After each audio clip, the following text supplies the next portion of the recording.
So guys, welcome to Lems Gadget Zone. So sold tayo kay Sir Kiko ng PS Vita. Sir, ito yung PS Vita Slim na inabil mo. Ayan. So nilagyan ko ng screen protector, sir. Back and front and back. So ito yung Prima, sir, na pouch, charger, crystal case na nakabit na. Then yung Primo na thumb grip, sir. So ito yung mga pre-installed games. So sir, kapag kukonek ka lang sa wifi, punta ka sa settings.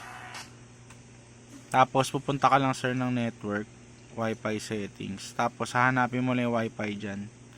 Para ka lang kumukonek, sir, sa cellphone. Ayan. Nakakonect na kasi dito yan eh. So yan, once na kinonek mo na, sir, ayan, makikita mo pa-pop up yung wifi icon. So pwede ka na mag-download, sir, dito sa PKG app. Yan. So yan, sir, yung mga PS Vita game. So dito yung mga sizes sa likod, sir. Tapos yung region, pipiliin mo lagi USA. So napakadami yan, sir. So pe-press mo lang yung circle dun sa game, tapos mada-download mo na yan. Press triangle naman, sir, kung gusto mo makita yung mga PS1. Yan. Dun mapupunta yan, sir, sa Adrenaline. Then PSP games. Ayan. May mga marami ka rin selection ng PSP games. Okay? So, exit na natin yan. Tapos, sir, kung gusto mo teams, katulad niya, naka-team siya ng Need for Speed, sir. Dito ka lang pupunta sa Custom Team Manager. Tapos, pupunta ka lang dito, sir, sa Download and Install New Custom Team. So, marami na dyan, sir, na mapagpipilian. Tapos, ito naman, sir, Nintendo 64, tas Game Boy. So, kaya ako nasabi, guys, na 1,000 plus games to kasi maraming iba't ibang emulator na naka-install dito. So, sure na marami siyang games. Ayan. So, katulad niya, na-extract niya yung mga laman. So, kumbaga, ina-update niya yung mga database na games. So ayan, so marami ka, sir, pagpipilian ng mga Nintendo 64 games. Sobrang dami. So check mo lang, sir, kung playable yung game para wala siyang issue. Okay, so dito naman tayo sa Game Boy, sir. Pag run mo ng Game Boy, so nandiyan na kagad yung mga list of games. So pipilian mo na lang. So, sobrang dami rin yan. So, dito naman tayo, sir, sa Super Nintendo. So, same lang din.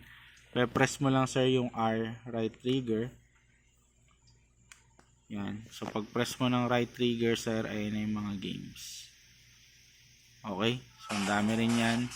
So, same lang din, sir, dito sa Sega. So, ganun din. Press mo lang din yung R. So, sa mga games, sir, na mga Vita, so, ito na yung mga naka-install. Yan, yung mga Final Fantasy na, sir, Persona, ang tatagal laruin yan, sir. Okay, so open bore, ano rin yan, sir, emulator din, GTA, PS NES. So kung gusto mo rin, sir, mag-download ng ibang port game, punta ka lang dito sa Vita DB downloader. Tapos pipiliin mo lang, sir, yung mga game na gusto mo. Basta kailangan, sir, connected ka rin sa internet para rin po siyang PKG na app. Yan. So yan, sir, ang dami mo pagpipilian dyan. So ikaw na bahala, sir. Press X mo lang kung gusto mo i-install. Okay? So sir, ganun lang naman. So pagka PSP pala, dito yan sa Adrenaline, sir. So sa pinaka-importante para makapag PSP game ka. Yan. So yung PS Vita natin is magiging PSP na. Para sobrang solid. So punta ka lang sa memory stick mo, sir, na may pre na 2 gig. Ayan, 2,594 MB. So ito yung mga pre-installed na PSP. So may mga emulator din dyan. Check mo na lang, sir. Kung may ayaw ka, sir, delete mo na lang. Okay? So ayan. Okay, sir, sa pag-exit, double tap mo lang tong PS button, then lagi nyo pong i-close yung folder. So, yun lang naman sir, ang tamang paggamit. Okay? So, for delivery na to sir, thank you po. Salamat po sa pagtitiwala. Salamat.